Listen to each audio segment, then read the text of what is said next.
Good morning বন্ধুরা, সবাইকে সুপ্রভাত। সবাইকে সাফল্যের দিশা ইউটিউব চ্যানেলে স্বাগতম। আজকের 8ই এপ্রিলে কারেন্ট অ্যাফেয়ার্স নিয়ে আলোচনা করব। তোমরা প্রথম থেকে শেষ পর্যন্ত ক্লাসটা করো এবং ক্লাসটা ভালো লাগলে অবশ্যই চ্যানেলটিকে লাইক করে দিও এবং সাবস্ক্রাইব করে নিও। তাহলে শুরু করা যাক আজকের ক্লাস।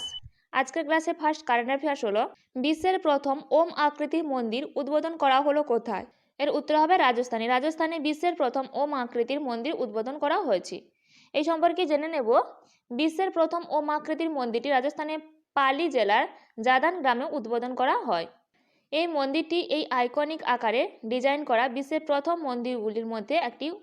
ওম আকার মন্দিরটি জাদান গ্রামে 250 একর জমির বিশাল বিস্তৃতি জুড়ে বিস্তৃত।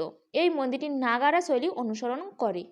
Next, women's tennis ATP ranking 2024 এর শীর্ষস্থানে রয়েছে কোন টেনিস তালিকায়? উত্তর হবে ওমেন্স টেনিস এটিপি র্যাঙ্কিং 2024 এর শীর্ষস্থানে রয়েছে কোন টেনিস তারকা? উত্তর হবে ইগা সুয়াটেক। এই ইগা সুয়াটেক ওমেন্স টেনিস এটিপি র্যাঙ্কিং 2024 এর শীর্ষস্থানে রয়েছে।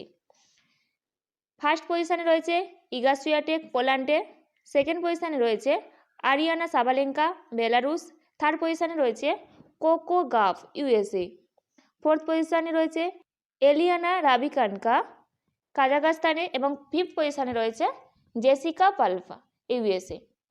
Next, men's tennis ATP ranking 2024 এর শীর্ষস্থানে রয়েছে কোন টেনিস তালিকায়? উত্তর হবে নোভাক জোকোভিচ। এবার আমরা এখানে দেখে নেব, ফার্স্ট পজিশনে রয়েছে নোভাক জোকোভিচ সার্বিয়ার খেলোয়াড়, সেকেন্ড পজিশনে রয়েছে জানিক সিনার ইতালির খেলোয়াড়, থার্ড পজিশনে রয়েছে কার্লোস আলকারাজ স্পেনের, ফোর্থ পজিশনে রয়েছে ড্যানিয়েল মেদভেদেভ রাশিয়া এবং ফিফথ পজিশনে রয়েছে আলেকজান্ডার জাভেরেভ জার্মানি। নেক্সট, আন্তর্জাতিক শ্রম সংস্থার রিপোর্ট অনুযায়ী ভারতীয় বেকারদের মধ্যে কত শতাংশ হলো যুবক? উত্তর হবে 83% হচ্ছে যুবক। এই সম্পর্কে জেনে নেব, ইন্টারন্যাশনাল লেবার অর্গানাইজেশন এবং ইনস্টিটিউট ফর হিউম্যান ডেভেলপমেন্ট দ্বারা যৌথভাবে সংকলিত ইন্ডিয়া এমপ্লয়মেন্ট রিপোর্ট 2024 অনুযায়ী ভারতের যুবকরা দেশের মোট বেকার সংখ্যার 83% জন্য দায়ী। ইন্টারন্যাশনাল লেবার অর্গানাইজেশন এর সদর দপ্তর কোথায় অবস্থিত? Geneva, Switzerland.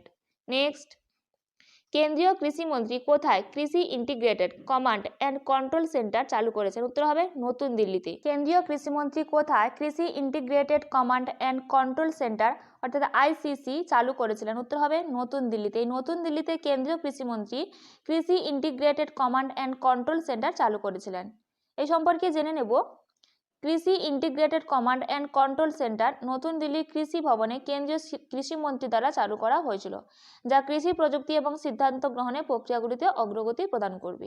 নেক্সট, কে 2023 সালে বার্ষিক হকি ইন্ডিয়া সেরা মহিলা খেলোয়াড়ের পুরস্কার জিতেছে? উত্তর হবে সালিমা তেতে। এই সালিমা তেতে 2023 সালে বার্ষিক হকি ইন্ডিয়া সেরা মহিলা খেলোয়াড়ের পুরস্কার জিতেছে। এই সম্পর্কে জেনে নেব, এই সালিমা তেতে একজন ভারতীয় ফিল্ড হকি খেলোয়াড়। সালিমা তেতে ঝাড়খণ্ডের সিমডোগা জেলার একটি গ্রামের বাসিন্দা। পুরস্কার মূল্য হিসেবে তিনি নগদ 25 লাখ টাকা এবং একটি ট্রফিও পেয়েছেন। নেক্সট, কে 2023 সালে বার্ষিক hockey India major Dhyan Chand life time achievement award জিতেছেন? উত্তর হবে অশোক কুমার। এই অশোক কুমার 2023 সালে বার্ষিক hockey India major Dhyan Chand life time achievement award জিতেছেন। এই সম্পর্কে জেনে নেব, এই অশোক কুমার একজন ভারতীয় প্রাক্তন পেশাদার ফিল্ড হকি খেলোয়াড়। তিনি ভারতীয় হকি খেলোয়াড় ধ্যানচাঁদের ছেলে। তিনি অর্জুন পুরস্কার পেয়েছিলেন 1974 সালে। নেক্সট, সম্প্রতি হিন্দুস্তান অ্যারোনটিক্স লিমিটেড কোন দেশের কাছে দুটি ডার্নিয়ার 228 বিমান হস্তান্তর করেছে? উত্তর হবে গুয়ানার কাছে।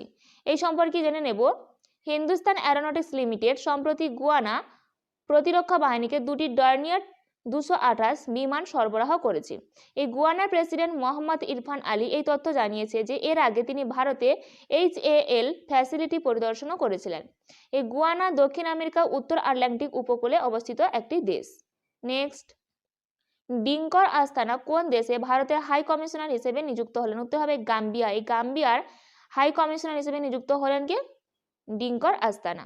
এই সম্পর্কে জেনে নেব, এই গাম্বিয়া হলো একটি দেশ আর রাজধানী বানজুল, মুদ্রা গাম্বিয়ান দালাসি, অফিসিয়াল ভাষা ইংরেজি এবং রাষ্ট্রপতি আদামা বারো। নেক্সট, জাতীয় খো-খো চ্যাম্পিয়নশিপ 2023-24 পুরুষদের শিরোপা কে জিতেছে? উত্তর হবে মহারাষ্ট্র। এই সম্পর্কে জেনে নেব। 56তম জাতীয় খো-খো চ্যাম্পিয়নশিপ 2023-24 মহারাষ্ট্র দল ক্লিন সুইপ করেছে এবং পুরুষ ও মহিলা উভয় শিরোপা জিতেছে। দিল্লির কর্নাইল সিং স্টেডিয়ামে এবং ইন্দিরা গান্ধী ইন্ডোর স্টেডিয়ামে এই চ্যাম্পিয়নশিপ আয়োজন করা হয়েছিল। বিজয়ী দল নগদ 3 লাখ টাকা এবং একটি ট্রফি পেয়েছে। এই ছিল আজকের দিনে গুরুত্বপূর্ণ কারেন্ট অ্যাফেয়ার্স। এইরকম গুরুত্বপূর্ণ কারেন্ট অ্যাফেয়ার্স পেতে অবশ্যই সাফল্যের দিশা ইউটিউব চ্যানেলটিকে সাবস্ক্রাইব করে নিও এবং ক্লাসটা ভালো লাগলে অবশ্যই বন্ধুদের মধ্যেও শেয়ার করে দিও। তাহলে আশা করি আপকামিং কম্পিটিটিভ এক্সামগুলোতে কারেন্ট অ্যাফেয়ার্স নিয়ে কোনো সমস্যা হবে না। আজকের ক্লাসটা এই পর্যন্ত।